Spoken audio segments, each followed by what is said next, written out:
일반적으로 귀 뒤통증은 안면마비가 오기 2-3일 전에 나타나는 경향이 있는데요. 뒷목 통증만으로 오는 경우에는 이 아래쪽에 근육이 긴장돼서 오는 경우가 많고요. 안면마비 전조증으로 귀 뒤가 아픈 경우에는 이 부위가 이유 없이 욱신거리고 아프다거나 혹은 귀까지 욱신거리고 아프다거나 그런 경우에는 안면마비 전조증으로 의심해 봐야 됩니다.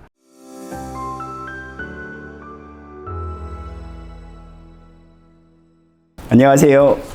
바를정한방병원 정인호 원장입니다. 네, 간혹 뒷목이 아픈데 어디 가서 침을 맞았다거나 혹은 정형외과에 가서 어떤 치료를 받았는데 다음날 자고 일어나니까 얼굴이 돌아갔다고 이거 의료사고 아니냐고 생각하시는 분들이 간혹 있습니다. 왜 그런 문제가 발생하냐면 안면마비 초기에 귀 뒤에 통증이 있는 경우가 있습니다. 안면신경을 보면 이 앞쪽에서는 얼굴에 운동을 주관하고 이 뒤쪽에서는 귀 뒤쪽 머리에 감각을 주관하는데요. 이 부위에 같이 문제가 생깁니다. 그러면 귀 뒤쪽에 욱신거리는 통증 등이 있을 수 있는데 초기에는 귀 뒤에만 통증이 있고 얼굴이 돌아가지 않으면 자기는 그냥 뒷목만 아프다고 생각하는 경향이 있습니다. 그러다가 이제 어떤 치료를 받고 다음날 얼굴이 돌아가면 명백한 의료사고라고 오인하는 경우가 간혹 있습니다. 그래서 일반적으로 이제 뒷목이 아파서 올 경우에는 반드시 안면마비 예후인지 아닌지를 판별해 줘야 되고 혹시라도 예후인 경우에는 반드시 환자분한테 안면마비가 올 수 있다고 미리 잘 설명을 해드리는 편입니다.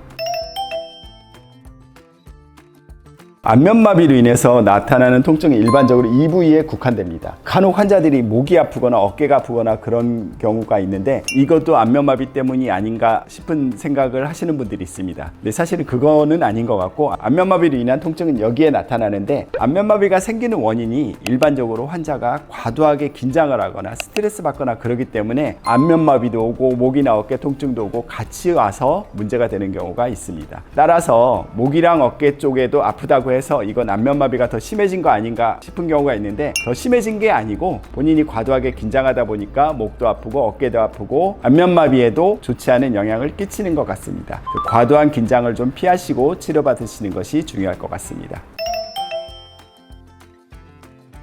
네, 안면마비가 올 때 일반적으로 귀 뒤통증은 안면마비가 오기 2-3일 전에 나타나는 경향이 있는데요. 길게는 일주일 정도 있다가 나타나는 경우도 있습니다. 이런 경우 뒷목의 통증과 안면마비 전조증으로 오는 통증은 양상이 약간 다른데요. 일반적으로 뒷목 통증만으로 오는 경우에는 이 아래쪽에 근육이 긴장돼서 오는 경우가 많고요. 안면마비 전조증으로 귀 뒤가 아픈 경우에는 이거보다는 약간 위쪽 이 부위가 이유 없이 욱신거리고 아프다거나 혹은 귀까지 욱신거리고 아프다거나 그런 경우에는 안면마비 전조증으로 의심해 봐야 됩니다. 그래서 만약에 단순 근육통이 아니라 안면마비 전조증상으로 인한 경우인 것 같으면 환자한테 반드시 이야기를 해서 다음날 자고 일어나서 얼굴이 돌아갔어도 너무 당황하지 말고 빨리 내원해서 조기에 치료받으라고 안내하고 있습니다.